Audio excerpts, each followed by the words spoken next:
वानरराज सुग्रीव ऋषिमुख पर्वत के समीप रहते थे। जब पंपा सरोवर के पास वे घूम रहे थे, तब उन्होंने उन अद्भुत दर्शनीय वीर श्री राम और लक्ष्मण को देखा। महात्मा श्री राम और लक्ष्मण श्रेष्ठ आयुध धारण किए वीर वेश में आते देख सुग्रीव भयभीत हो गए। उनके मन में शंका उत्पन्न हुई कि ये दोनों वीर वाली के भेजे हुए ही इस वन में आए हैं। इसलिए उन्होंने अपने मंत्री तथा युद्धपति वानर को एकत्रित किया।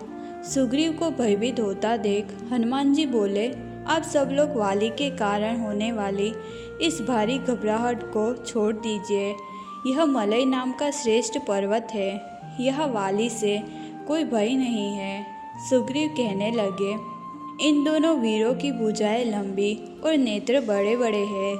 ये धनुष, बाण और तलवार धारण किए देवकुमारों के समान शोभा पा रहे हैं। इन दोनों को देखकर किसके मन में भय का संचार न होगा। मुझे संदेह हो रहा है कि कहीं वाली ने ही इन दोनों श्रेष्ठ पुरुष को भेजा होगा, अतः उन पर विश्वास करना उचित नहीं है। ऐसे शत्रुभूत राजाओं के प्राकृत वेशभूषा वाले मनुष्यों द्वारा जानने का प्रयत्न करना चाहिए। कपिश्रेष्ठ, तुम भी एक साधारण पुरुष की भांति यहाँ से जाओ और उनकी चेष्टाओं से, रूप से तथा बातचीत के तौर तरीकों से उन दोनों का यथार्थ परिचय प्राप्त करो। वानरराज सुग्रीव का आदेश पाकर पवन कुमार हनुमान जी इस कार्य के लिए तत्पर हो गए। उन्होंने भिक्षु का रूप धारण किया और उछलते हुए ऋषिमुख पर्वत की ओर जाने लगे, जहाँ दोनों रघुवंशी बंधु विराजमान थे। तदंतर हनुमान जी ने उन वीरों को प्रणाम कर मधुर वाणी में कहने लगे, वीरों, आप दोनों सत्य पराक्रमी, राजश्रियों और देवताओं के समान प्रभावशाली, तपस्वी तथा कठोर व्रत का पालन करने वाले जान पड़ते हैं। आप दोनों इस वन्य प्रदेश में किस लिए आए हैं? हनुमान जी उन दोनों रघुवंशी की प्रशंसा करने लगे और कहने लगे, आपके आगमन से पंपा सुशोभित हो रही है, क्योंकि आप दोनों के अंगों की कांति सुवर्ण के समान प्रकाशित होती है। आपकी भुजाएं विशाल है, जिससे आप दोनों के अंगों पर चिरवस्त्र शोभा पाता है। आपके बल और पराक्रम देखकर लगता है कि आप शत्रुओं को नष्ट करने की शक्ति रखते हैं। आप मनुष्यों में श्रेष्ठ और परम तेजस्वी हैं। आप लोग देवताओं के समान पराक्रमी और राज्य भोगने के योग्य हैं। आपके नेत्र प्रफुल्ल कमल दल के समान शोभा पाते हैं। आप में वीरता भरी है।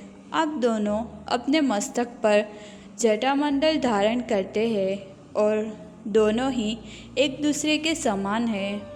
वीरों, क्या आप देवलोक से यहाँ पधारे हो? आप दोनों को देखकर ऐसा जान पड़ता है मानो चंद्रमा और सूर्य स्वेच्छा से ही इस भूतल पर उतर आए हैं। मैं तो समझता हूँ कि आप दोनों समुद्र और वनों से युक्त तथा विंध्य और मेरु आदि पर्वतों से इस सारी पृथ्वी की रक्षा करने के योग्य हैं। आप लोग मुझे उत्तर क्यों नहीं दे रहे? यहाँ सुग्रीव नामक एक श्रेष्ठ वानर रहते हैं, जो बड़े धर्मात्मा और वीर है। उनके भाई वाली ने उन्हें घर से निकाल दिया है, इसलिए वे अत्यंत दुखी होकर सारे जगत में मारे मारे फिरते हैं। उन्हीं राजा सुग्रीव के भेजने से मैं यहाँ आया हूँ। मेरा नाम हनुमान है।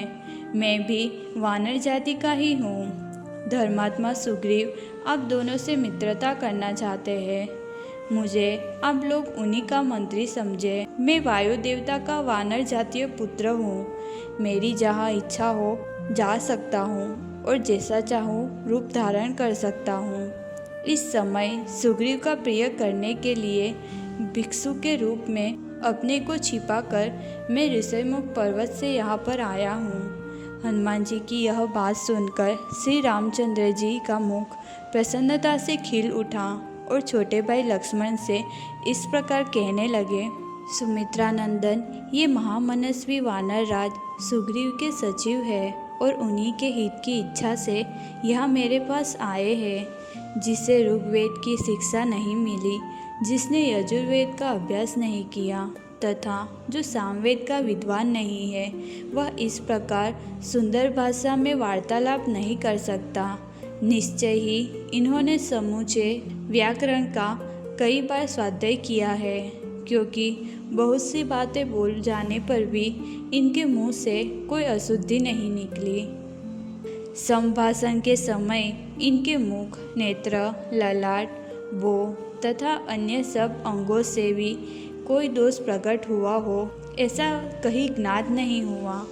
इन्होंने थोड़े में ही बड़ी स्पष्टता के साथ अपना अभिप्राय निवेदन किया है। इन्होंने अपनी बातें मध्यम स्वर में ही कही है। ये संस्कार और क्रम से संपन्न, अद्भुत, अविलंबित तथा हृदय को आनंद प्रदान करने वाली कल्याणमयी वाणी का उच्चारण करते हैं।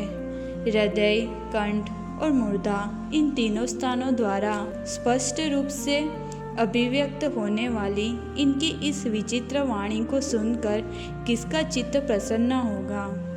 वध करने के लिए तलवार उठाए हुए शत्रु का हृदय भी इस अद्भुत वाणी से बदल सकता है।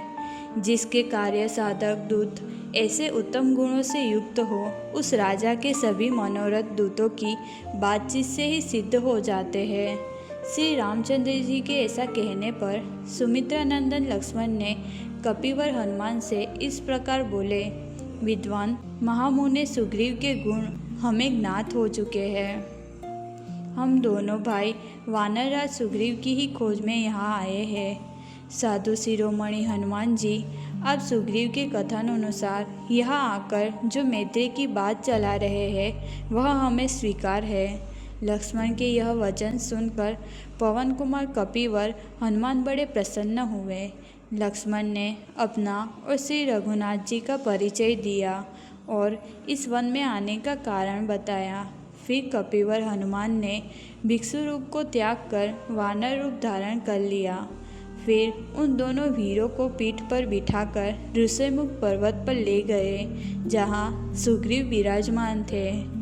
इस प्रकार वीर हनुमान का अपने प्रभु श्री राम के साथ बड़ा ही अद्भुत और अत्यर्थवादी मिलन होता है।